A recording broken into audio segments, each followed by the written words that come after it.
Good morning, Shri Swami Samarth. Hello family. मग काय, आज पुन्हा नव्या दिवसाची नवी सुरुवात.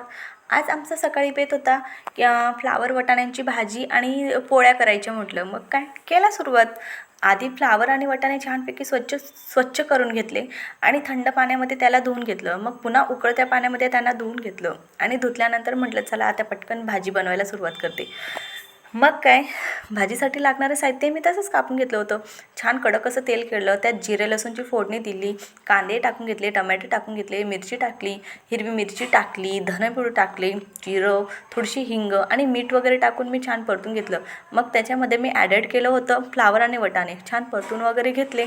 एकीकडे शिजवत ठेवले. म्हटलं चल पटापट पोळ्या पण करून घेते, कारण की आज आम्हाला पुन्हा घाई होती. आईला पुन्हा धुळ्याला जायचं होतं आणि दादांना शाळेत जायचं होतं. म्हणून मी पटपट स्वयंपाकाला सुरुवात केली आणि पटापट भाजीही झाली आणि पोळ्याही झाल्या. मग मुलांना सोडण्यासाठी मी शाळेत गेली. बघा किती छान टम्माशी फुगते ना पोळी. हो, कारण की त्यासाठी काहीतरी गोष्टी कराव्या लागतात. आधी कणिक मळल्यानंतर ना आपल्याला काही मिनिटांसाठी जर आपण कणिक जर रेस्ट करण्यासाठी ठेवलं ना तर आपल्या पोळ्याही छान येतात आणि मऊ लुसलुशीत ते राहतात. मग काय, झाला स्वयंपाक. या मग जेवायला तुम्ही. मी तर आता जेवायला बसणार आहे, कारण मला खूप भूक लागली होती. हो, आज मला भूक लागली होती म्हणून मला जेवायला बसायचं होतं. स्वतःसाठी प्लेट करत होती. म्हटलं चला माझ्या यूट्यूब फॅमिलीला आणि माझ्या ॲडेड फॅमिली मेंबर्सलाही बोलवते म्हटलं.